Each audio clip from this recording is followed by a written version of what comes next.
What's going on, guys? Welcome to Engineersclub, and in this video I'll be talking about a beginner's roadmap to web development. So let's dive into the trick. We ask ourselves, what's actually web development? So web development is actually about building and maintenance of websites, and it can range from developing a simple single static page of plain text to complex web-based internet applications. And we have various forms of various aspects in web development that we'll discuss here, like the front end, back end. Alright, now when we talk about a front-end development is basically what the user sees in a website. Right, so actually it's more of the client side. So it's where actually we communicate with more of the user interface. That's what front-end development. And being a front-end developer, you need to have a strong foundation in HTML, CSS, and JavaScript. That's the hypertext markup language, cascading style sheet, and JavaScript. So you need to also have a quite understanding of what we call a document object model (DOM). So that's actually those are necessary skills in being a front-end developer. So popular front-end frameworks are the React, Angular, and the Vue. And you have to know that these frameworks are they are handy. You're using JavaScript. They all use JavaScript. Even though Angular version 2 of it uses the TypeScript.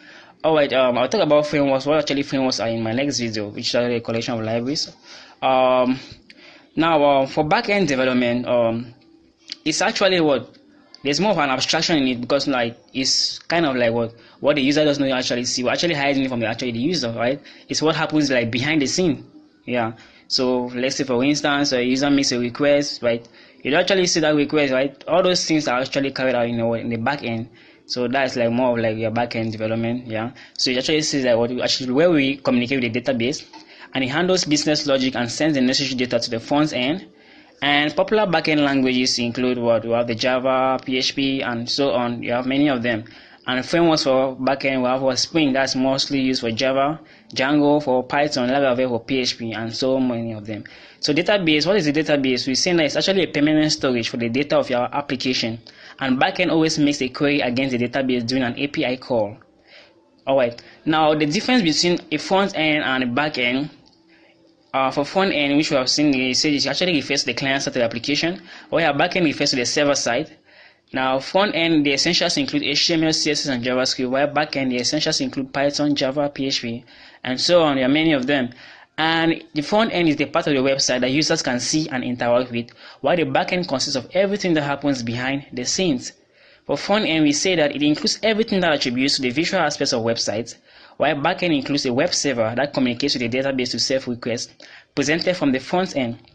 Well, in my own point of view, I personally think it's a good idea for front-end developers to know at least a bit of backend, as vice versa. Full stack DevOps, what they actually mean, yeah, they're quite handy. So when we talk about full stack development, actually, full stack development refers to the development of both front end and backend, like the combination of the two. And being a full stack developer means you need to have required knowledge on front end and back end. So that's what we talk about full stack. We also have various stacks like the main stack, which is a combination of MongoDB, Express, Angular, and Node.js. We have the main stack, Django stack based on Ruby, Lamp stack, and all the like. We have many of them. So we also have tools that we always use in development, like text editors. We also have IDEs. Now, text editors like the Visual Studio, Atom, WebStorm, Sublime Text, Notepad++, Vim are all text editors you can actually use in development. And GitHub is actually a version control tool that helps us mostly in collaboration, like working as a team. It has many applications. I think we'll talk about that in our subsequent videos. Alright, now for design patterns, are actually time-tested ways. Like when it comes to development, we have it's actually basically time-tested ways to implement different types of software systems and coding structures. Yeah, we have from the YAGNI, the keys, and the solid. The YAGNI mean you ain't gonna need it. The keys, that's the keep it simply, and the solid, that's the single responsibility, open course, least cost substitution.